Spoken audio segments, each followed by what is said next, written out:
Hello everyone, Phoenix Knight here. Welcome to the channel, and welcome to a new minis game playthrough on the channel. Today we're going to play through Massive Darkness, a game by CMON that stands for Cool Mini or Not. They do a lot of minis games, hence the name. In this one, we're playing heroes in a traditional fantasy universe. The way I would describe Massive Darkness is Zombicide meets Dungeons and Dragons. In the last couple of videos, you've heard me allude to starting a background campaign of this game. What I mean by that is, unlike with the various Arkham Horror card game campaigns that I've played, I'm not necessarily going to play through this campaign in a single stretch. I'm going to mix this in with the other content on the channel. So as I have nothing else going on, I might step back into this, but when I've got other things that I want to play, I might step out of this and put this kind of on the back burner for a little bit. But anyway, we'll have what's known as a town market phase as well after each scenario. So we at least know where we're going into on the next scenario. I'll explain more about how that will work when we actually get to that point, assuming we survive each scenario. But with that out of the way, let's take a look at the scenario we're going to be going into today. And we'll see this again when we move over to the map. We're going to start off with our first quest, called Scorched Earth. After the first step is the second, you are ready for another trip deeper underground. This time, you will recover some artifacts hidden in the darkness and use them to destroy this evil nest. So we've got the tiles all set up. We'll see that when we move over to the map. Complete the objectives in this order to win the game. Recover the artifacts. Objective 1. Find and pick up the 2 artifact tokens. 2. Reach the library token with the heroes holding the 2 artifacts and end this round here with no enemies inside the room. We'll go through the special rules in a second, but first I gotta check something because I'm not sure I did set up properly. I'll be right back. Good thing the little birdie on my shoulder told me to check that because I did have it set up wrong. So anyway, on setup, we'll randomly place 2 artifact tokens and 1 lair token face down in the zones with the face down objective tokens. Face down tokens are revealed when any hero picks them up. So that'll be one of the actions that we'll take to collect all of the tokens in a space. But anyway, dead ends, lair tokens. When any lair token is picked up, discard it and that hero gains 5 experience. Artifacts. When an artifact token is picked up, the hero keeps it as if it were a normal item. Heroes may trade it normally. Final room. The zone holding the library token is considered to be a special location. In addition to resolving the door card for the chamber, draw a guard card and set the corresponding enemy in the zone. So, looks like I need one more door there, but I'm getting ahead of myself there. We'll eventually work our way over to the map, but before we get there, we'll go ahead and we'll start off by meeting our heroes. So here's our first hero for this background campaign, Whisper. You might remember she's the archer of the group. If you remember way back when I played this game back in June, I think it was. Actually, it might have been August, but sometime earlier this summer. We were using this regular experience to track everything because at the time we were playing just a one-off scenario. Now that we're stepping into a campaign, however, the experience we're going to be earning is what's going to be known as micro experience. So once we get to 5 experience, that'll convert to a regular experience point. And then when the class skills talk about spending experience, or signatures talk about spending experience, we'll spend a micro experience instead, because spending one of these experience is just going to be too costly, especially since they are so difficult to get in the course, since experience takes so long to get. But anyway, let's take a look at our first hero, Whisper. So here's a quick look at her miniature. I'll move that over to our start zone. And then we'll take a look at everything I've got over here for Whisper.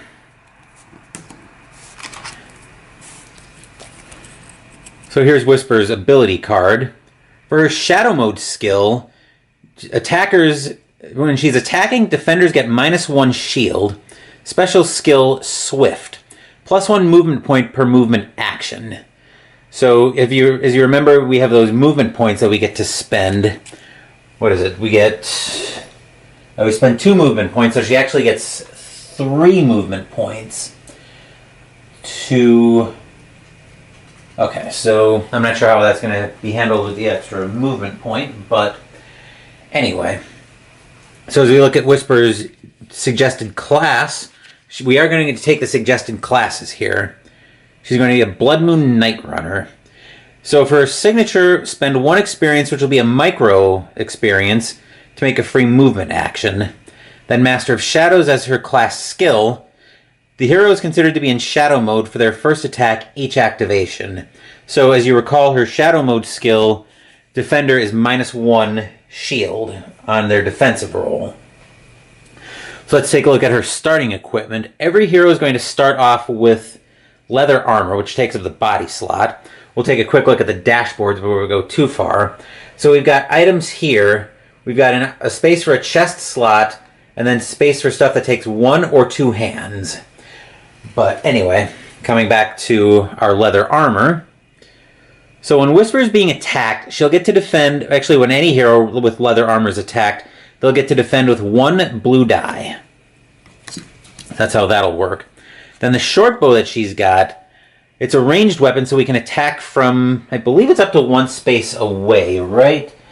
Okay, starting from 1... So 1 or more spaces away. So she has to be at range to attack with it. But she'll get 2 yellow dice to attack with. Anyway, that will do it for Whisper. Now let's move down and meet her first partner. Here's our second hero for this background campaign. We're playing Sarah.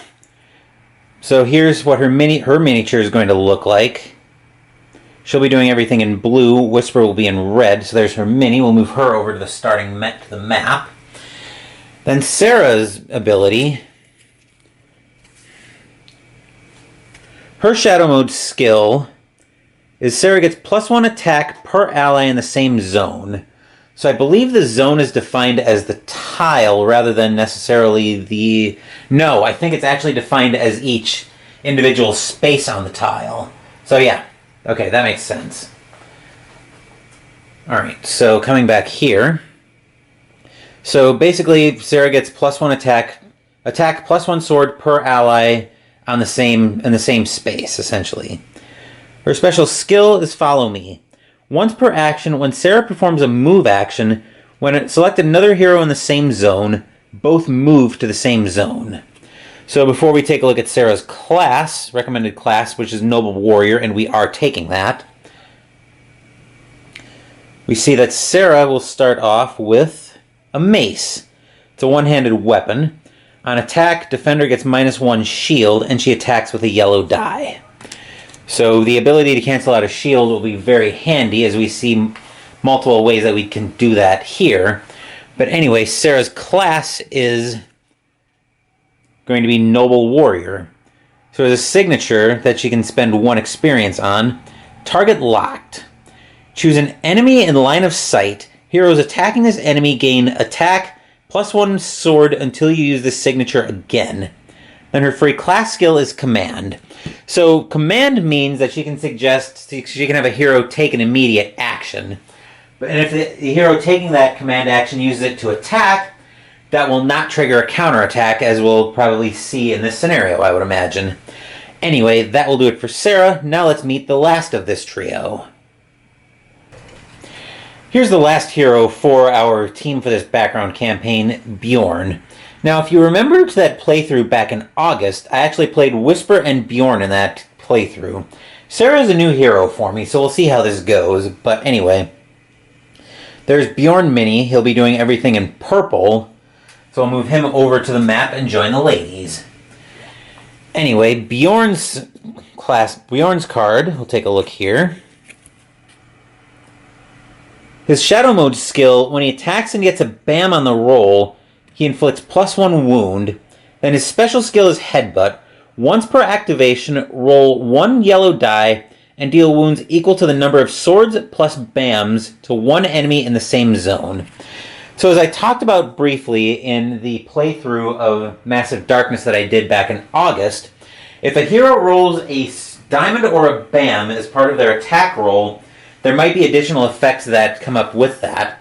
So far, we don't have much to speak of on our items.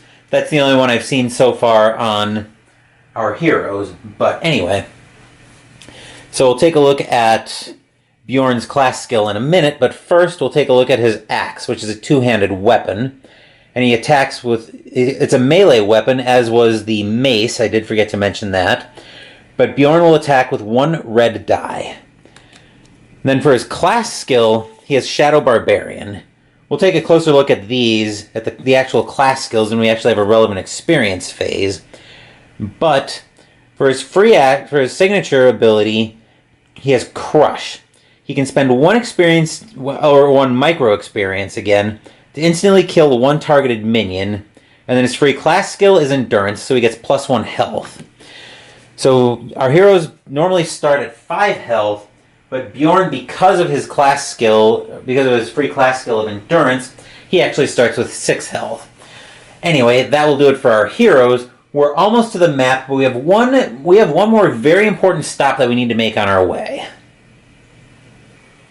That very important stop we need to make on our way to the map is to take a look at the Lifebringer, which has 3 health tokens on it to represent our number of heroes.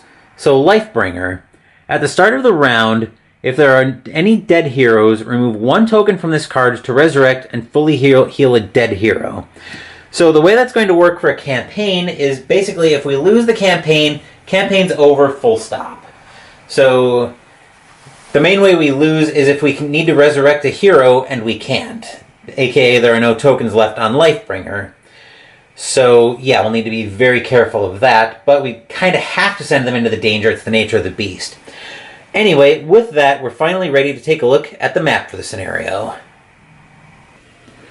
Here's our map for today's scenario. So we have our lair token in the back up there of the first tile.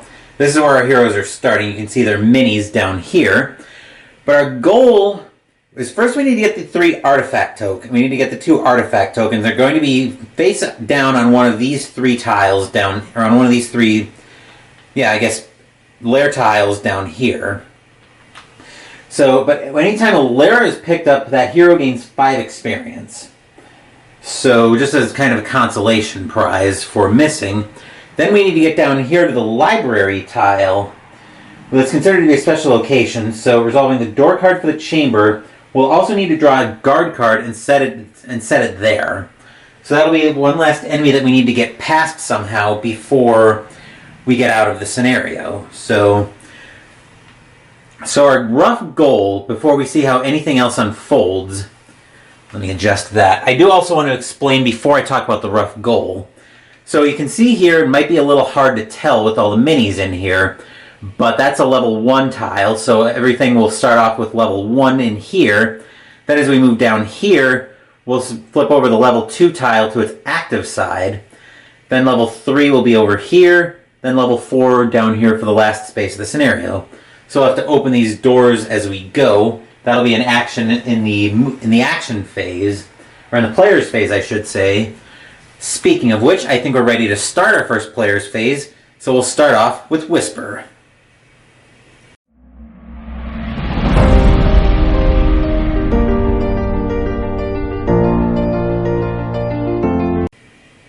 Okay, so we're in the player phase, and we're going to start with Whisper, who's hidden in the background here. So for her first action, she's going to use her 3 movement points to move 1, 2, and we're going to crack this door open for 3. Then we're going to grab a door card and spawn the door, and spawn the room. So in the first room we find, oh, this is going to be really interesting today.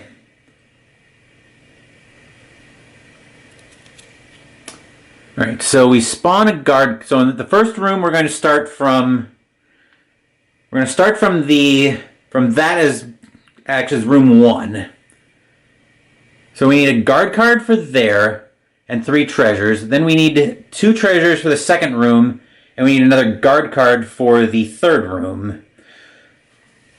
So we'll go ahead and deal with treasures first. So we'll spawn 3 regular level treasures in here. We'll spawn 2 in here. And we'll spawn 2 in here. And then we need enemies, and then we need guards for 1 and 3.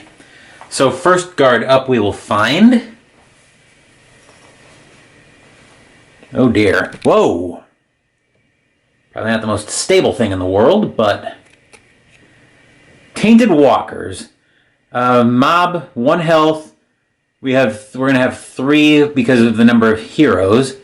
When the boss of this mob dies, each hero in this same zone is dealt 1 wound. They attack in melee with two yellow dice and defend with a blue. So I need to go get the Tainted Walkers from Zombicide Green Horde because that's where this is from. I will be right back. Okay, so there are our Spectral Walkers. I'm going to use this Orc Walker as our designated boss miniature. So he will get a treasure to go with him, which we'll draw once I put him down in the zone. So the boss will be equipped with... Easy does it.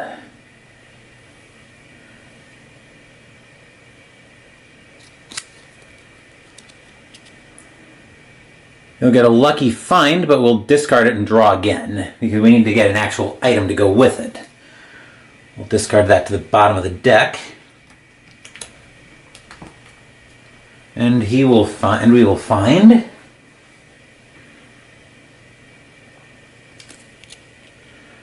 Orb of Courage. This'll work. This is a magical weapon. On attack, +1 sword to the hero and all allies in the same zone as adjacent zones. This will attack with 2 yellow dice. So that will go with our Tainted Walker Guardian. And then we need a guard card for room 3 right here. So for that, we will find...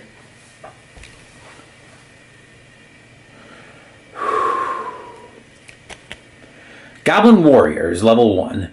They will attack with 2 yellow dice and defend with 2 blue. And we need 3 plus the boss, which will also have a treasure attached. So I'll put those up here. Goblin Warriors, huh? Not those. Those? I think so. No, we want not the number 19s. Where in the world? 5.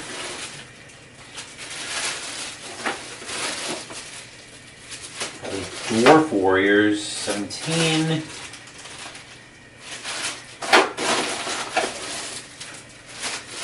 I'm gonna have to do something new with storage for this game.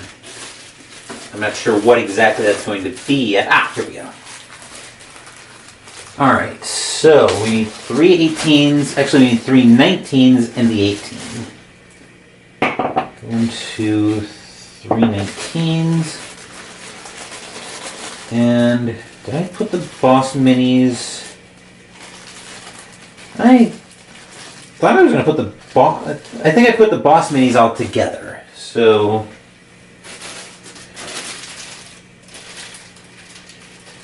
No. Either... Okay, those are players.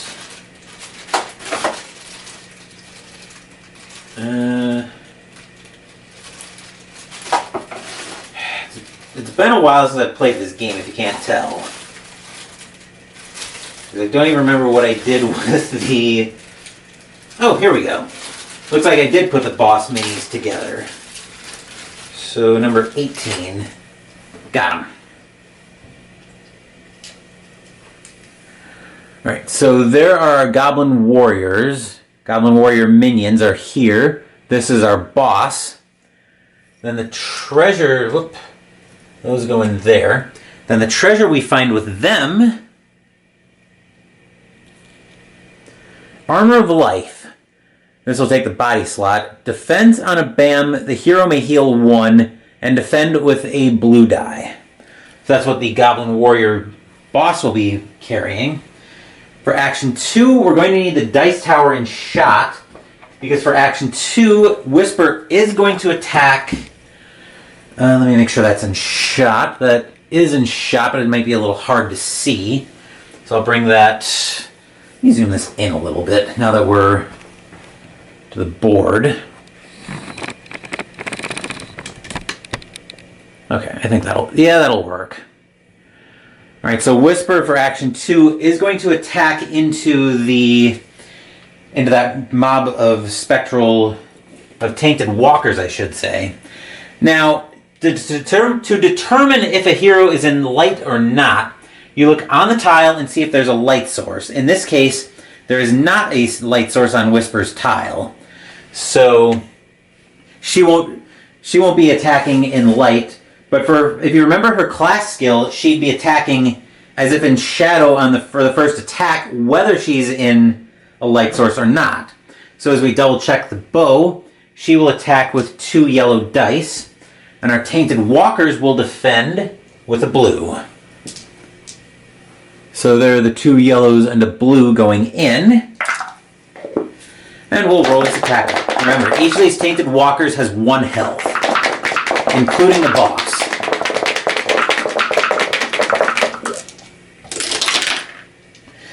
Okay, so because we're in shadow mode, we do get to cancel out that shield, which means we get to kill one of these tainted walkers. We'll move that off the board. And Whisper will gain 1 micro experience. Then for action 3, she is going to run the attack back. So same parameters, 2 yellow dice and a blue.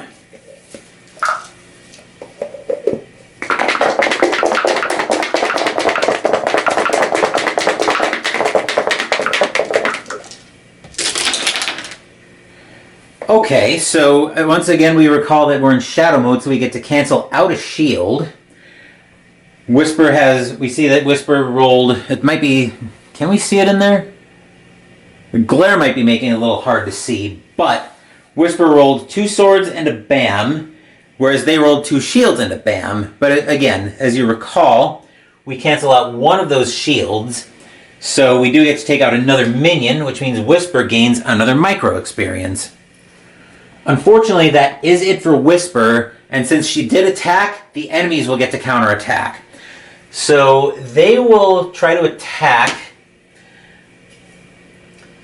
and they will be able to attack from magic, with the magic weapon, actually. So, magic is range 1 to 2. So yes, they will get to attack from... So the way the counterattack or the attack in the enemy phase works is there's a 4-step process. So first, they'll try to attack. If they can't, they'll move toward the nearest hero they can see, targeting highest experience. If they can't attack, they'll move to step 2, which is they'll move toward a hero, toward their target. Then they'll try to attack again for step 3. Then step 4, if they can't attack again, they'll move toward the hero. So that's how that will work. But anyway, we'll go ahead and get this counterattack going. Right, so they attack with 2 yellow dice from magic. We defend with a blue.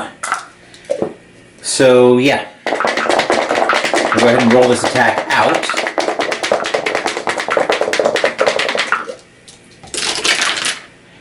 Oh dear, we find... Okay, attack +1 to the hero and all allies. Alright, so we get 2 swords and a bam on the attack roll. We get 1 shield. So we get to cancel out one of the swords because of the shield, but we still take 1 damage. So anyway, that will do it for Whisper's turn, including the counterattack. I'll tip her mini down just to signify that she's gone.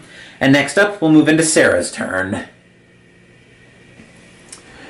Alright, so we're over to Sarah here in blue, who's still in the same space as Bjorn, which is going to become relevant in about 2 seconds, because as we take her first move action, we're going to use her special skill to let Bjorn take a movement action as well, which will let us save an action for him. So we'll move 1, 2. Then Sarah will step in for 2, and she'll actually get to take all of the tokens in the... Does that work? Oh, no enemies in the zone, so never mind. We have to let the second movement point go to waste there. For action 3, she will attack as well. So she gets +1 attack per ally in the same zone. Unfortunately, she's alone right now, so She does attack with a yellow, and the Tainted Walkers defend with a blue. So similar to what we had earlier, but just -1 yellow die.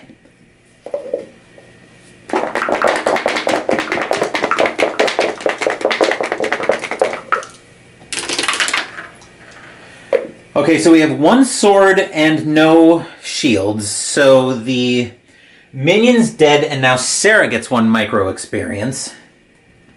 But unfortunately, that was Sarah's last action, so she will get counterattacked by the boss. Once again, the 4-step process: try to attack, then move, then try to attack again, then move again toward their target. So in this case, the boss can attack with 2 yellow dice, and Sarah will defend with a blue. So we're back to the same situation we had before.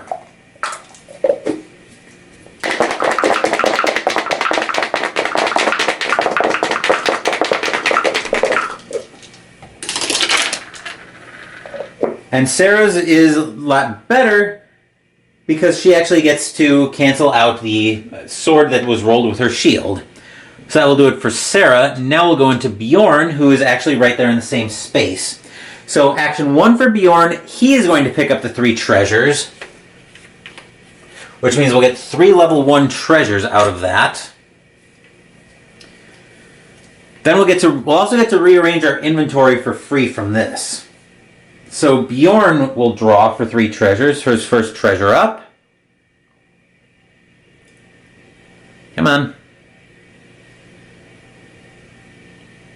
Oh, don't do this. Okay, there we go. We'll find a scepter, which is a magic weapon. That'll let him attack with a yellow die from range 1 to 2. Second treasure up.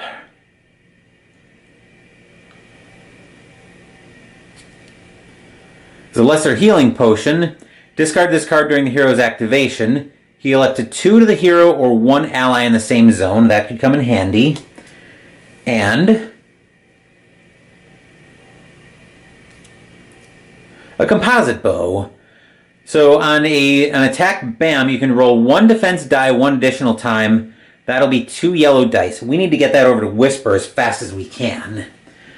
In fact, as fast as we can might well end up being moving... Actually, we would have moved Bjorn in for action 1. The 2... Okay, so yeah, he moved in. That was his first action, was to move in and pick up. Those were his 2 movement points for that movement action. Then action 2, he will move out. He'll move back out. Actually, no, he can't move out. Which means we couldn't have picked that up anyway, so never mind all of that. So basically just disregard everything that I did there. I will discard those to the bottom of the deck. So for his first action would have been move in, which means those 3 treasure tokens are still there as well.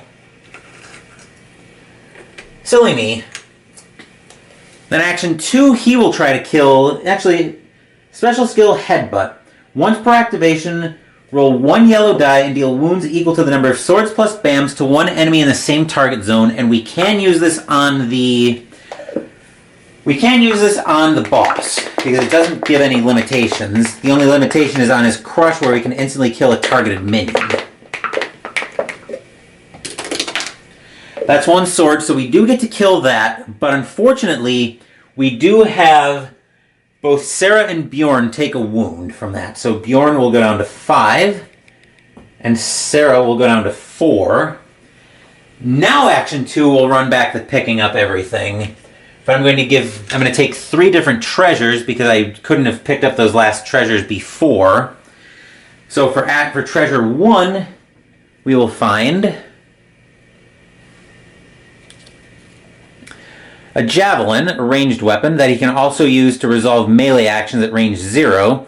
1 red die, but that takes up both hand slots.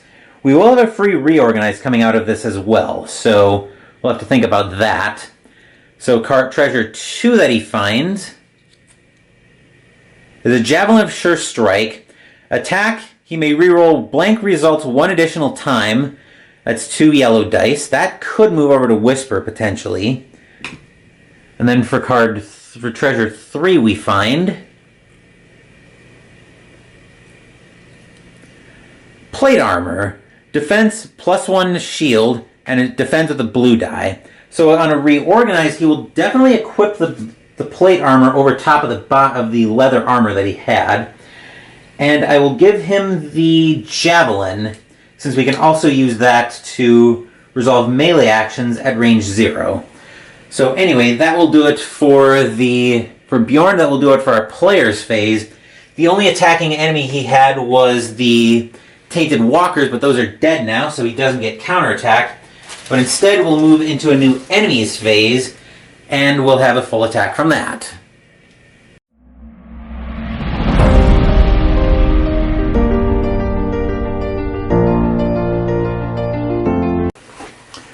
Before I forget, Bjorn also gets the Orb of Courage as a magic weapon. So that may be something we move over as well, but I'll have to give that a little bit of thought.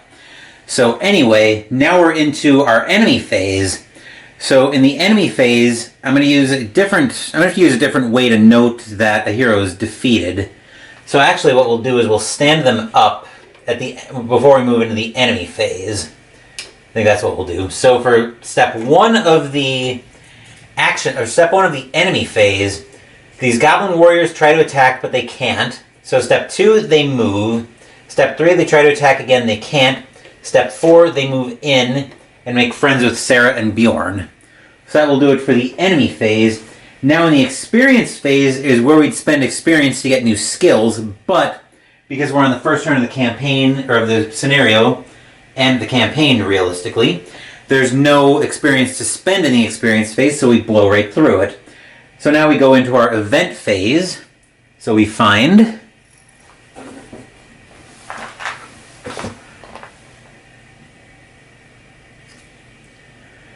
Shadow Blessing. Heroes in shadow zones may heal 1. So as we take a rough look at the board, it might be hard to see from this angle, but we see that... Actually, I can probably zoom in down there, but anyway. So we can see that Whisper is in a shadow zone down here, so she will get to heal 1, go back up to full. And then Sarah and Bjorn are stuck in their space, which is not a shadow zone, so they don't get to heal. Now we move into the end phase next, where we pass the first player token to Sarah. And with that, we'll get into a new player phase, and we'll start with Sarah.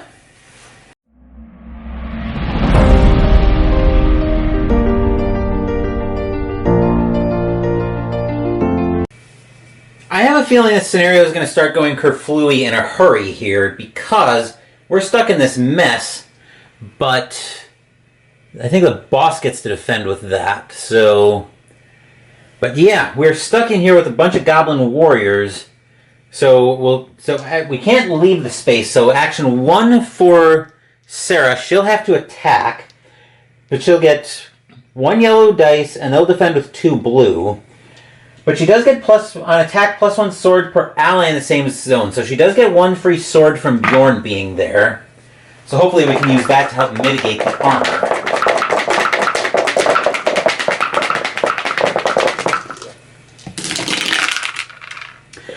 Or we just get to attack naturally with no armor, so we get to take out these 2, which means Sarah gets 2 more experience. 2 more micro experience, I should say. Then for action 2, she'll run the attack back. Once again, getting +1. Oh no, she's not in shadow mode, so she should have only taken 1 of those out. But she still gets... Oh no, she should have taken 2 of them out. Oh no, she should have only taken 1. Never mind, that is a shadow mode skill. And we are not in shadow mode, so we don't get that.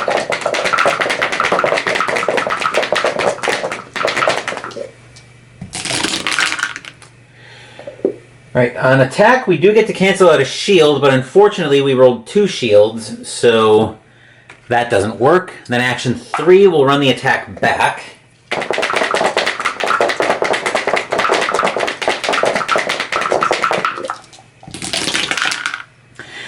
Yeah, we're not piercing through that in a million years. So with that, Sarah will now get counterattacked by 2 yellow, and we get to defend with a blue. This could be very bad. Remember, Sarah's at 4, so yeah, this could start going very haywire on us very quickly.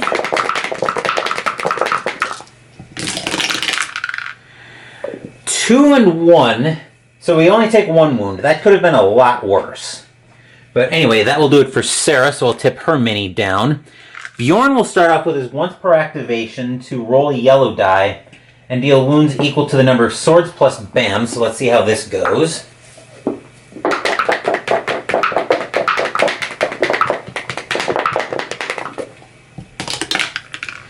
That's 1 sword, so we do get to take out a minion for free on his activation, so that's 1 micro experience. Then as a signature, we'll instantly spend that micro experience to take out the other minion, which will give him the micro experience right back. Then for action 1, we will try to take out the boss minion, or the boss goblin warrior. So he'll get a red die, and they'll defend with 3 blue. That's going to be a problem. Yeah. And unfortunately, once again, we are not in shadow mode.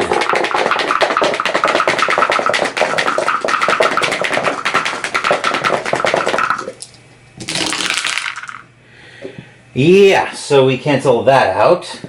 Action 2 will run that back.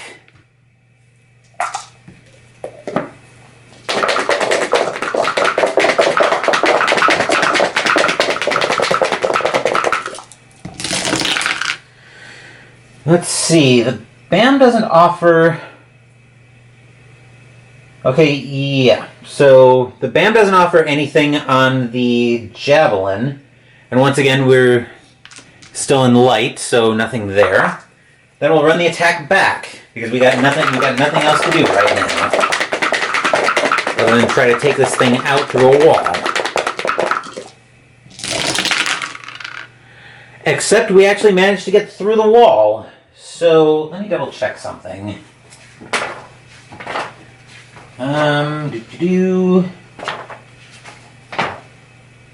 Let's see, mob rules. When the boss is killed, gets its treasure and may choose to instantly give it. There's nothing about special experience. Okay. Yeah, so I wanted to check that out.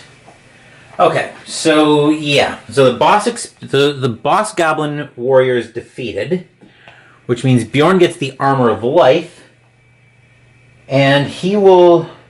We're definitely going to move armor around, so I'm actually going to go ahead and give this to Sarah. I was trying to get it for her. We'll give that to her immediately. So that will do it for Bjorn. We'll go ahead and tip his mini down. He also gets a micro experience for the kill. Then Whisper, who's down here in shot, will actually spend 3 movement points to move 1, 2, 3. And in action 2, she'll pick everything up in the space. So she'll get the 2 treasures and 5 micro experience from the lair, which will translate into a real experience. We just make that conversion right away. Then we'll get 2 level 1 treasures for Whisper. Whisper will find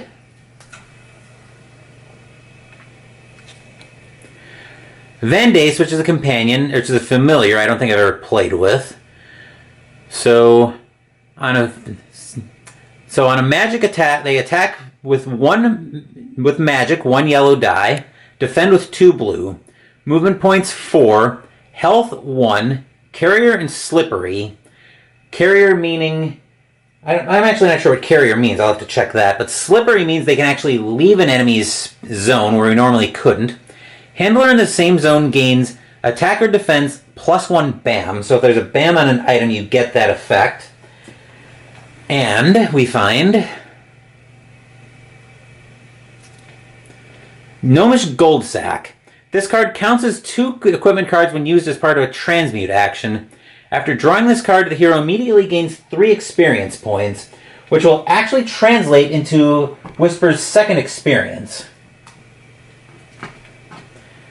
Then as a free, actually, her second action will be to use 3 more movement points to go 1, 2 to pick up these 2 treasures, and we'll get 2 more treasures.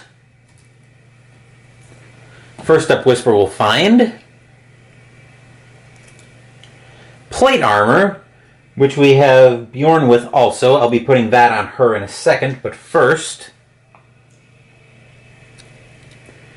a greatsword, which is a melee weapon, on a BAM with an attack +1 sword, and then a red attack with a red die takes up 2 hand slots. But I will equip the plate armor over top of the leather armor as part of a free reorganize.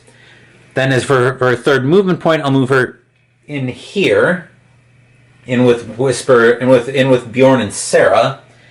Then for action 3, actually before we do that, I'm going to transmute the Gnomish Gold Sack and the Venati. And Venatus is actually pretty good. We'll transmute the leather armor since I'm not going to need that anymore. So, how if I get the right thing I'm transmuting. Alright, so that counts as 2. So the way the transmute action works is you get to discard 3 items of the same level to draw an item 1 higher that you can immediately use. So we'll discard the Gnomish Gold Sack, which counts as 2, and the leather armor, which is technically starting equipment, but it's level 1, so it counts as 3, which means Whisper gets a level 2 treasure. She will draw.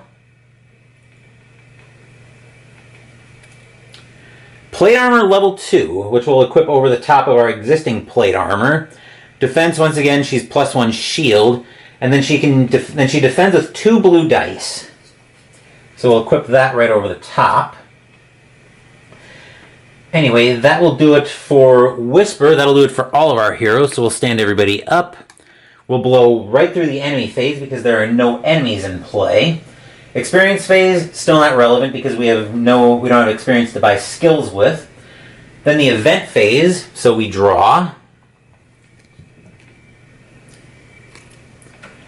Unexpected monster. Spawn a roaming monster card.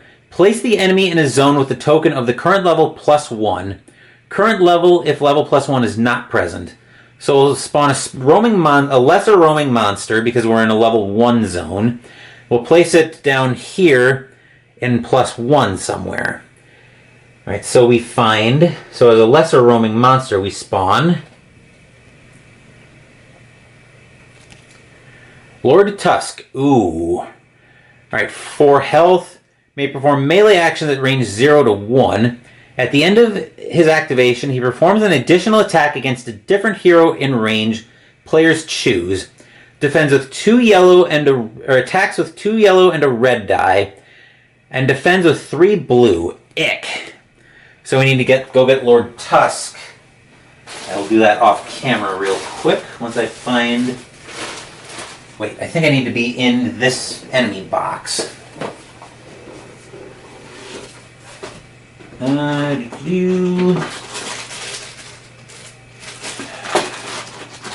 This looks mostly promising. Oh, here we are.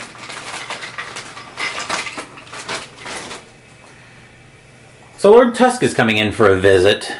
So there's his mini. We'll zoom out. And I'll put him... Move the camera slightly. So I'll put him all the way down here so we have the longest time to deal with him. It doesn't say... The events say where to put him, just in a zone with the token of the current level +1. So yeah, level 2. Right. So now we need to make our way down there anyway. But in the end phase, first player will pass to Bjorn, and we will move back into our new player phase, and we'll start with Bjorn.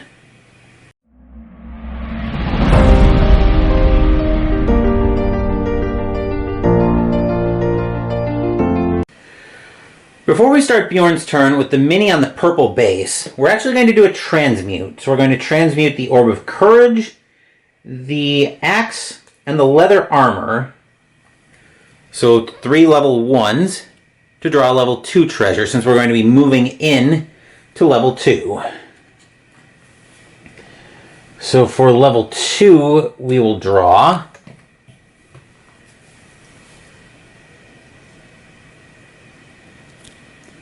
Spear of Impalement. Okay, takes a 1-hand slot and can be used to resolve melee actions at range 0 to 1.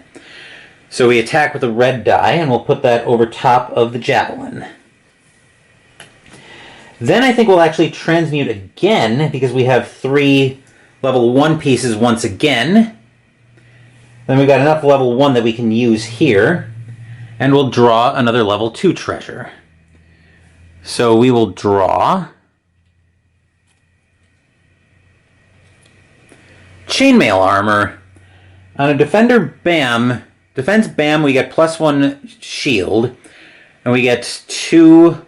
We defend with 2 blue dice, which I'm actually going to replace plate armor with that. I'll keep the plate armor, though, because I'm probably going to need that for starting equipment next scenario anyway. But then for Bjorn, action 1, we'll spend 2 movement points to move him 1, 2. Action 2, we'll spend 2 more movement points to move him 1, 2, which means this now becomes active, and anything in here is at level 2. Then action 3... we will... we'll actually just go ahead and open the door so we can start moving in this direction. That'll do it for Bjorn, so I'll tip his mini over. Because we didn't end up attacking Whisper, Bjorn doesn't get counterattack from Lord Tusk. So over to Whisper's turn next, and we'll actually go action 1. She gets to spend 3 movement points to move 1, 2, 3. Action 2 will send her...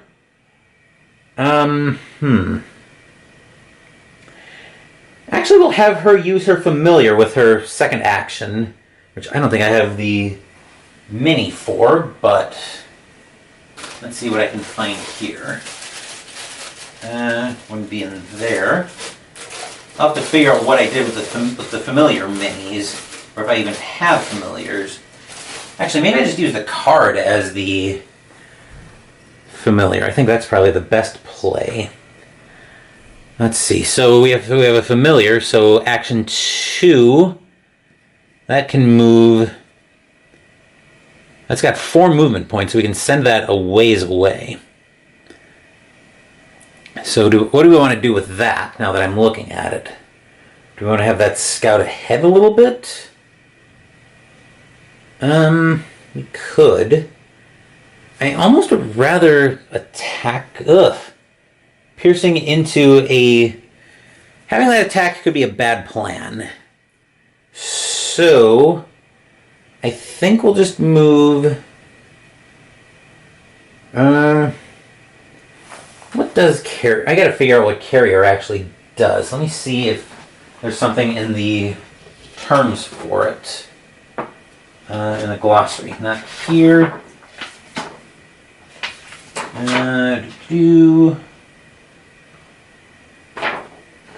That'll be something I'll probably have to... Actually, let me look that up. I will be right back. Okay, crisis averted. So let me explain what happened. So the familiar actually does come from... Familiars actually come with the Zombicide, with the Green Horde crossover from Massive Darkness. Same as the Spectral Watcher, or the Spectral Walkers came with. Spectral Watcher from doing Circle Undone. But anyway, it turns out there is supposed to be a mini, but the minis are in with Green Horde as well. So there's the mini for Whisper's Familiar Venatus. So we'll put that with her. So we spent 1 action to use her 3 movement points. So that was action 1.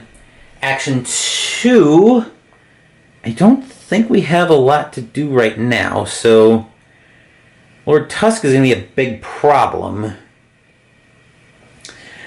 Question is, do we try to deal with him now? I think we have to, almost. So for action 1, or for action 2, ranged is 1+. So I think we just take a shot at... Lord Tusk. So as we recall from his character card, he defends with 3 blue, but we have 2 yellow with the short bow. And because we're in shadow, defender actually gets -1 shield. And even if we were in a light source, we'd be considered in shadow for the first activation, or the first attack anyway. So, action 2 will be the attack. I've got the dice tower in shot. Alright, so, whoa, that's bad. And I forgot to give Lord Tusk a treasure at level... This would have been level 1, I think? No, we'll give him a level 2 treasure because that's the zone he was in. He would get Wand of Stupor, so attack of 1, so 1 red die. On a bam on attack, stun the enemy. So, okay. Alright, because of our roll, we don't do anything because even though we canceled out the shield with the darkness, we don't actually get to do any damage. So action 3 will run the attack back.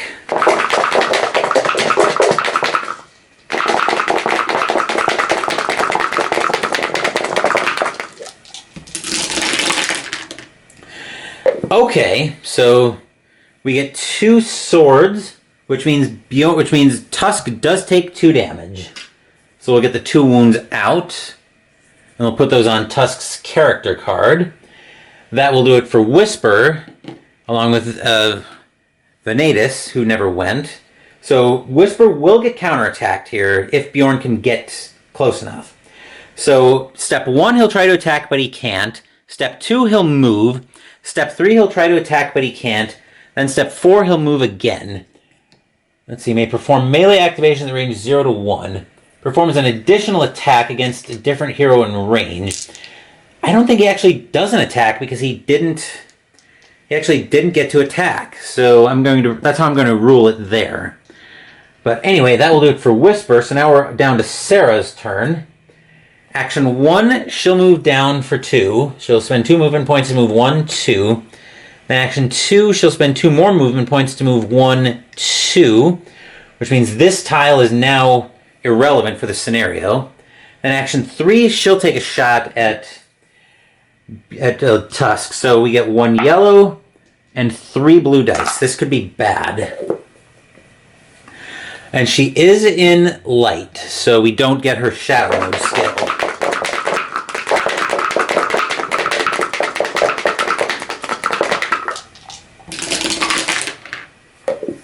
And yeah, we can't get through that wall.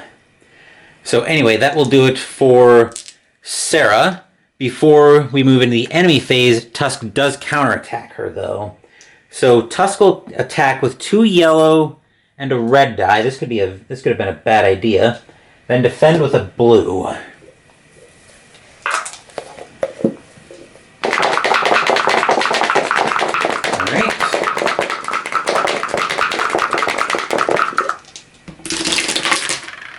Yikes. So, Sarah actually takes 3 damage and gets knocked out. So I'll put a wound token on her just to remind her that I'm going to need to use the life bringer on her next turn. Then at the end of the activation, performs an additional attack against a different hero in range. Uh-oh. I will have him attack... This is still his counterattack, mind you. So I will have him attack... I guess I'll have him attack Bjorn. So he will get the same 2 dice he had before. And then Bjorn defends with 2 blue. And if he gets a bam, he gets +1 shield.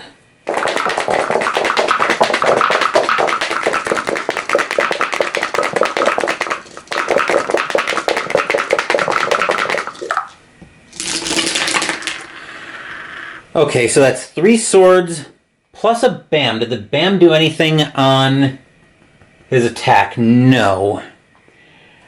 And then Bjorn gets 2 shields, so he cancels 2 of those swords, but he still takes 1. Yeah, so that was his counterattack. Now we go into his regular attack. So unfortunately, we are going to have to run the attack against Bjorn back. It's most experience, I think, which means he'd be attacking Whisper from range 0 to 1.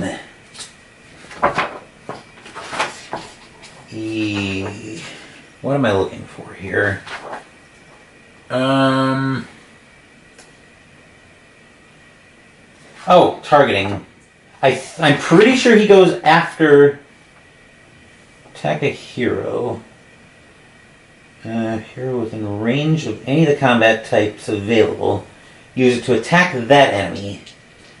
So it looks like it's just going for... Yep, looks like it's just going for anybody. So it will attack Bjorn again. And then it'll attack Whisper this time.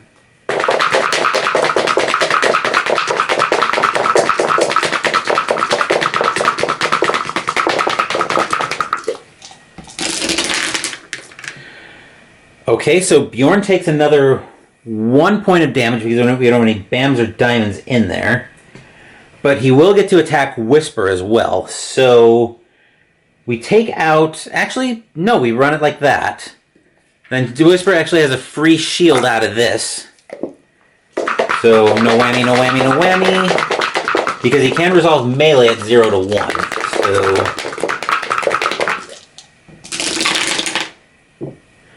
Oh dear.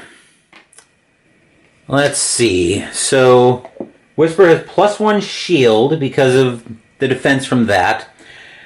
Those two get canceled out, but Whisper still takes 3. That was brutal, so that brings her down to 2. And we draw an event card. So before we go into the event card, we'll tip everybody up except for Sarah, who will need to use the Lightbringer on at the start of next turn. Actually, we go into the experience phase first, but that's not relevant here. So for our event card, we find...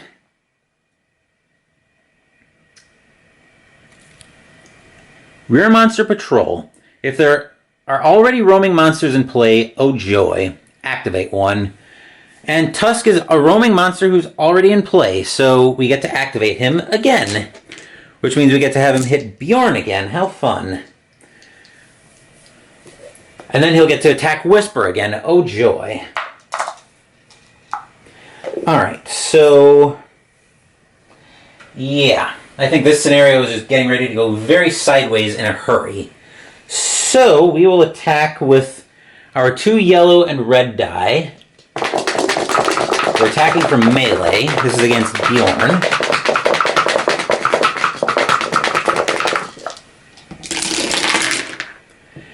Okay, so we didn't get a BAM there, but Bjorn will take another 1. And then he will attack Whisper again.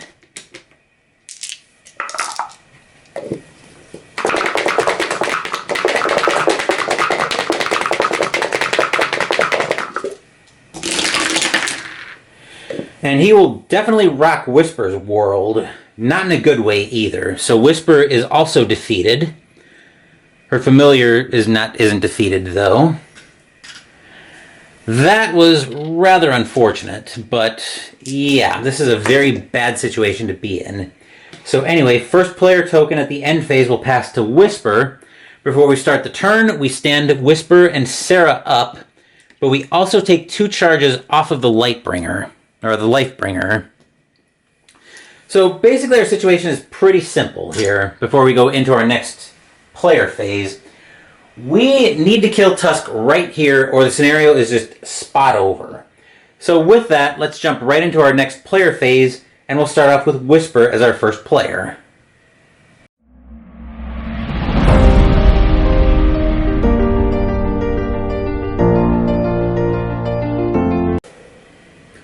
So our situation here is pretty simple, but pretty dire. We either kill Tusk without getting 2 heroes killed, or the scenario is over. So for action 1, Whisper is going to try to do just that. So she's going to attack with her bow, using 2 yellow, and Tusk will defend with 3 blue.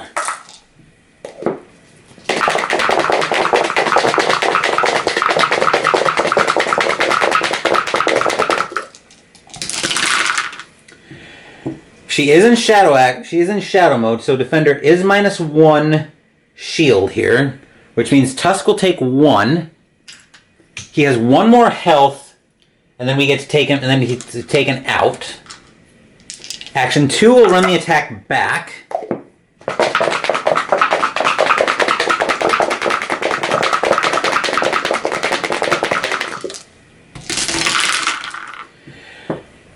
Yeah, we'll get nowhere on that. Then action 3 will run the attack back again.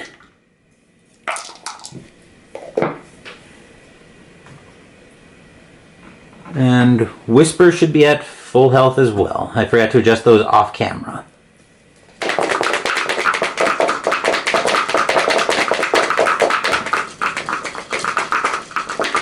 Alright, so one more health that needs to be dealt. Which we get there because of Whisper's Shadow Mode skill. So yeah. So Tuska's defeated. She gets the Wand of Stupor, which she will not equip. And then she'll spend 1 micro experience. So she'll go up to 1 full experience and 4 micro experience to take a free movement action. So she'll move 1, 2, 3, and we'll plan on grabbing that plan on grabbing that token on her next round. So that will do it for Whisper and Venatus. That was a very close call there. So now we'll move over to... We'll get that out of the way. Then we'll move over to Sarah, who's going to use her special ability, Follow Me. So she's going to take a move action, and she's going to bring Bjorn with her as they move 1, 2. Then for action 2, she's going to move... actually, you know what? Better idea. So they're going to move 1, 2. Then Sarah's going to open this door for 1 movement point. We'll spawn in here.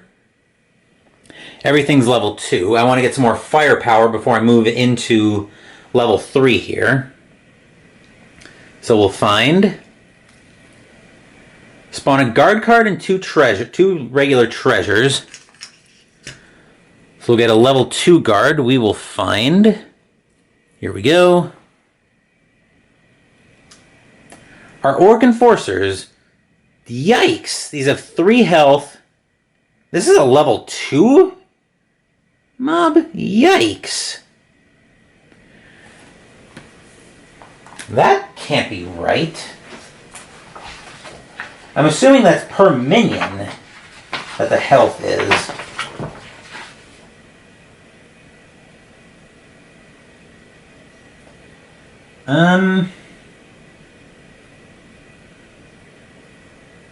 Spawn 2 minions. Okay, so 1 minion per starting hero. Each member of a mob gets its own health. Yeah. What the hell happened here?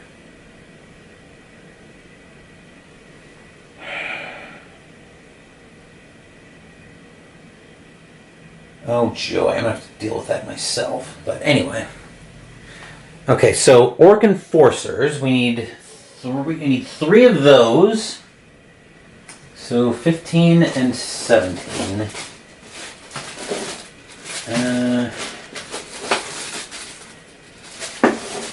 Okay, there's 17. And where did we put the boss minis?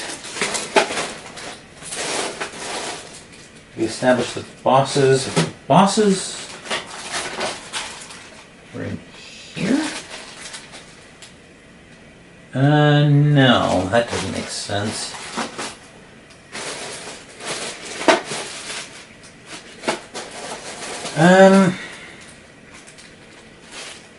Oh, hello.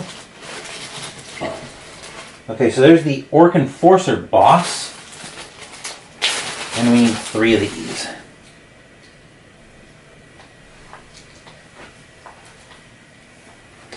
Alright, so there are our Orc Enforcers. That one's our... There are Orc Enforcers. That one's our boss. We'll get a treasure to go with it. It will have... Trapped chest, sleeping gas, except there is... That we can't use that, so we draw again. We will draw. King's Mace. All right, the hero gets attack +1 yellow die per other equipped card of the King's set. King's Armor or King's Crown. So that will go with the Orc Enforcer.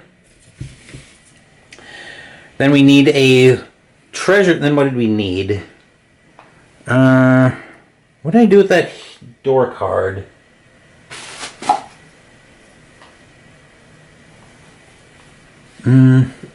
What? I had it in my hand and I put it down. Where in the world did it... Oh, here it is. So the last token here is a treasure chest 1 higher level.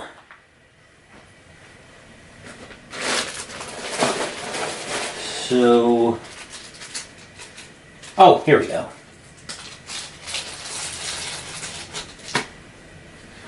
So what this token will mean is when we pick it up, in a level 2 zone, in a level 2 tile, we'll actually draw a level 3 treasure when we pick that up. Then do I want to risk moving Sarah in? That does not seem like a good plan with a bunch of orc enforcers that just landed on us. And we're in dire straits when it comes to the Lifebringer. So I think that is a shadow space, so we do need to keep an eye on that.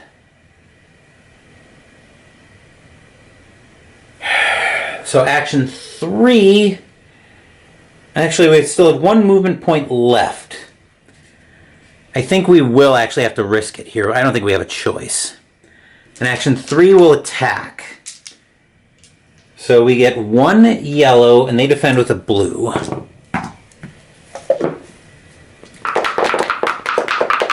And they actually have... I didn't see that they have effects as well.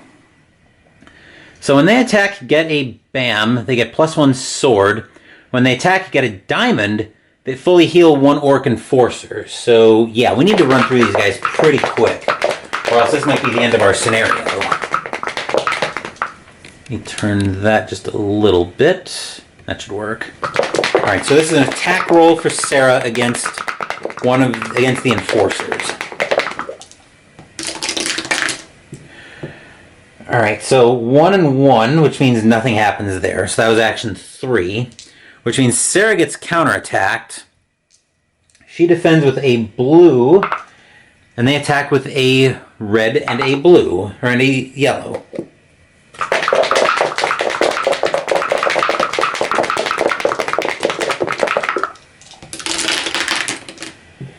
Oh dear, so that's 4 swords, 1 of which gets canceled out because of the shield, but still, Sarah takes 3.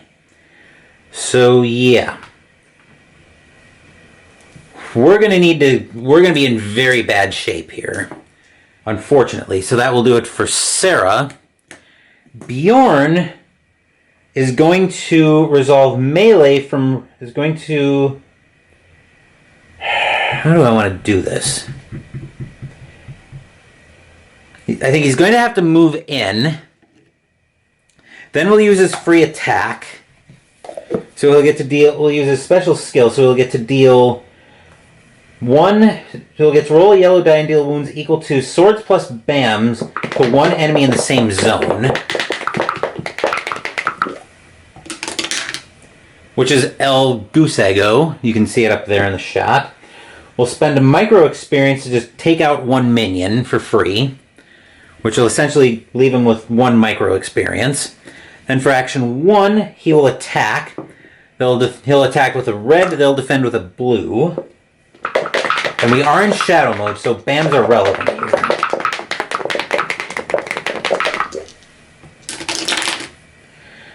One of the minions takes 1. Then we'll run the attack back for action 2.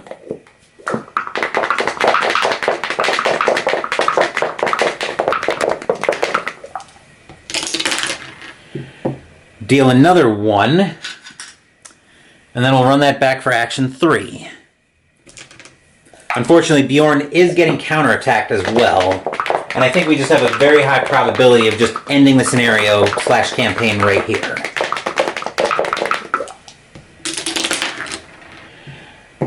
Okay, so we do get to take out the minion, I think.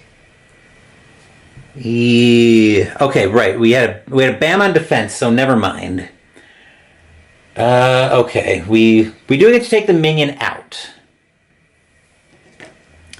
So that will get Bjorn another 1 micro experience. And then that will do it for Bjorn, but before we go into the actual enemy phase, Bjorn will get counterattacked as well. So they will counterattack with a red and a yellow, And he will defend with 2 blue. And on a BAM, he gets +1 shield.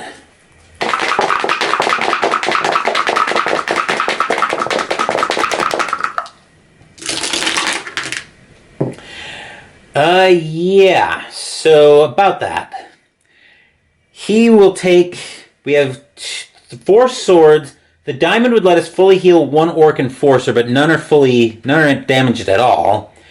So we have 2 shields. But we didn't roll any BAMs on defense, so we get to cancel 2 of those swords out. Unfortunately, he still takes 2, and that's enough to defeat him. So, and this is before we actually get to the enemy's attack, because they'll get to attack Sarah, which this is very bad, because if we don't roll a BAM here, if we roll a lot of swords, the scenario is just over right here, because what'll happen, well, let's do the roll, and then we'll see what happens here.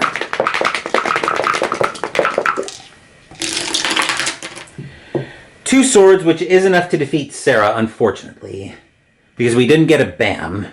So, I'm going to just stop the scenario right here. I'm not going to bother drawing an event or any of that stuff, because the problem here is we have two dead heroes.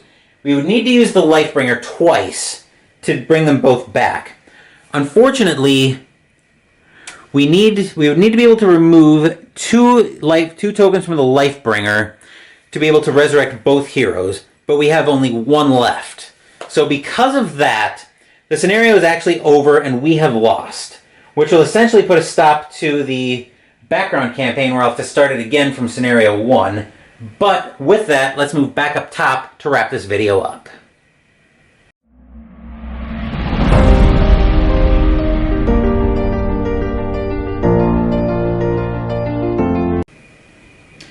Well, that was a short background campaign. So I'm either going to have to start this campaign again from scenario 1 or figure out something new where I was going to fit in the background campaign, but I don't have to make that decision right this second. Anyway, that will do it for this video of Massive Darkness. Next week, we'll continue our break from the Cthulhu mythos as we take a little trip for yours truly down memory lane. We're going to play World of Warcraft, Wrath of the Lich King Pandemic. Thank you for watching the video. Please give the video a thumbs up and subscribe to the channel. Be sure to turn on notifications so you get my content. Be well, stay safe, take care of yourselves and your loved ones, and I'll be back with more videos in the future. Until then, take care everyone.